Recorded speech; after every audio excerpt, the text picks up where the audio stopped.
What is happening, Minnesota Vikings fan 28? And today we're going over two stories that broke yesterday, one involving a former Vikings coach and the other involving a Vikings GM, well, assistant GM. So first we're going to be going over George Edwards being hired by the Dallas Cowboys. Now, a lot of people, well, Dallas Cowboys fans have been hitting me up on YouTube and asking me, how is this guy? Is he good? Is he not? So I'll explain from a Vikings fan point of view what he's done in Minnesota. So when we released him, I was very shocked because I think he did very good in Minnesota. Defense, yes, it is a Mike Zimmer defense, but it has some George Edwards influence. Specifically, the linebacking core, because he was a linebackers coach. Eric Hendricks, as you've seen this season, rated number 1 by PFF as the best linebacker. Anthony Barr has also developed greatly. So in terms of the linebacking core, he has done very good, and that's what he specializes in, the defense. Now with the Dallas Cowboys, he will be. Let me see. It said linebackers coach. Oops. Let me just get rid of that. Will be a linebackers coach for the Dallas Cowboys again, because from 1998 to 2001 he was a linebackers coach, and Scott McCurley will also be working with linebackers. But I think George Edwards will have more control, of the defense, the whole defense, I should say, along with linebackers. So let's see how that goes. Sean Lee and Jalen Smith. Yes. Okay, I had to think for a minute.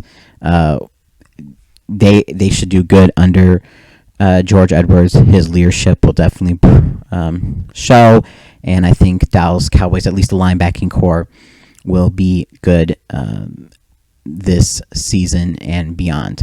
I think he has learned under Mike Zimmer and knows how to run a good defense. So Dallas Cowboys defense, I expect it to improve next season. So, and I should say, the one time where George Edwards had complete control of the defense was against the Dallas Cowboys in 2016. When it was a Thursday night game because of Mike Zimmer's eye injury. He had to get surgery on his eye. That whole thing. And Vikings lost 17-15. But you see that George Edwards hold the Dallas Cowboys. Ironically, yes, the Dallas Cowboys to 17 points. Dak Prescott only threw for 139 yards, a touchdown. So he was only 12 of 18. Held Ezekiel Elliott to under 100 yards, which, especially back then, was very good. Only averages about 4.3 yards a carry, got 20 carries, 86 yards, and a touchdown. Dez Bryant did get 84 yards off 4 catches, but one of them was a very long touchdown. So after that, very short yards passes. So for the most part, we did very good on defense. It's just the offense didn't do that good because, Sam Bradford, and the running game was not really there. So, yeah. And that was the season where the Vikings went 5-0 and missed the playoffs. So, yeah. So I think the defense, for the Vikings was mostly Mike Zimmer, but also a mix of George Edwards. So I think Cowboys fans, you should be happy that you have George Edwards. You're lucky to have him.